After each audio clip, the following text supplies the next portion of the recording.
and welcome to a new video. I hope that you're having an amazing day, and in today's video I'll be painting 3 floral / plant designs for beginners. Let's get into it. So with the first design I start with a 5-petal flower. So I make a mental note of where I want the center of the flower to be on my page, and then I paint 5 petals around that center, keeping the petal really simple with a wide middle which meets a pointed tip for the end of the petal. And I did 2 of these 5-petal flowers. To have some variety, I also added 2 more flowers that are seen from the side, so I again make a mental note of where I want the base of the flower to be. So for the 2 side view flowers, both are facing the left, so I paint a petal facing the left with one end of the petal at the base point of the flower, so this petal will be more or less horizontal.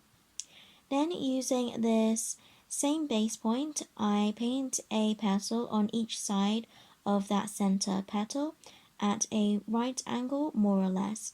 So now I have 3 main petals all coming out from the same base point at the base of the flower. Then I added 2 to 4 more petals in between those main petals so that the petals fan out in the direction the flower is facing. Then I added a couple of buds, so I painted a few strokes coming from one point. Then when all these petals had dried, I used the same color but made it darker. In my case it was a darker orange, and I used a thinner brush to outline each petal and add lines within the petals that follows the curve of the petals along its length. So from the center of the flower flowing outwards, or vice versa. Then leaving this first design to dry before coming back to it, I start the second design, which is a palm leaf-like design, where all the branches point to one central point. So to paint these branches, I start with the stem, which is slightly curved, starting at the edge of my page and then ending at the central point. On my page, it was top right near the middle of my page. Then starting at the bottom of the branch, I paint longer leaves that will gradually get shorter and thinner as it gets to the other end of the branch. I paint the leaves alternating from left to right, painting each leaf with a little gap along the stem as I go. You can paint the leaves in one stroke by using the tip of your brush, starting at the stem, then slowly move your brush where you want the leaf to go. When you reach the middle of the leaf, then you can put a little more pressure down on your brush to make a wider stroke. Then when you are reaching the end of your leaf, you slowly release the pressure until you completely lift up your brush. I did find that when I painted it in this way that the paint dried really quickly, and because I was using a thinner brush, the leaves were quite light as it has little water and paint, which I later decided I wanted the leaves to be darker, so I ended up going over the leaves with multiple strokes rather than one, but it's up to you how you prefer to paint. Just quickly before I continue, don't forget to like and subscribe.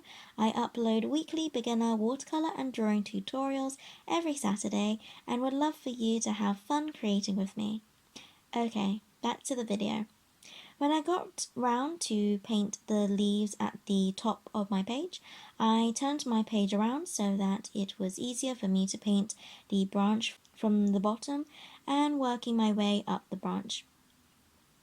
So when painting the branches, I sometimes use a different color halfway through, or I painted over some of the leaves or added more paint while it was still wet with the same color to make it darker. Then I went back to the first design. I'm not so confident with just going straight in with painting the leaves for this design, so I did a quick pencil outline of where I thought the leaves and stem would look nice within the negative space remaining. And then I painted them in with a complementary color to my flowers. You can choose whichever color you like. I just wanted to try this color combination, which I liked the look of. When drawing in the leaves, I drew some branches coming from the first 5 petal flowers and buds I painted, and then I added extra branches to fill in more of that white negative space.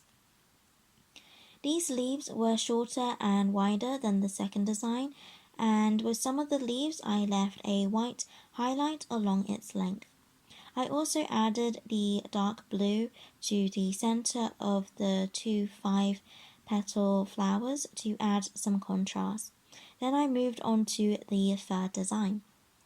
For this design, I painted roses. For a more detailed tutorial on how to paint roses, you can check out my rose arrangements video, but I'll go through some main steps of painting roses as they can be more tricky than they look. So, using the tip of my brush, I always start at the center of the rose and work my way outwards. The center has very small petals, and as the petals build up and layer around the center, they get longer and wider. The middle of the petals tend to be thicker as they are curving outwards.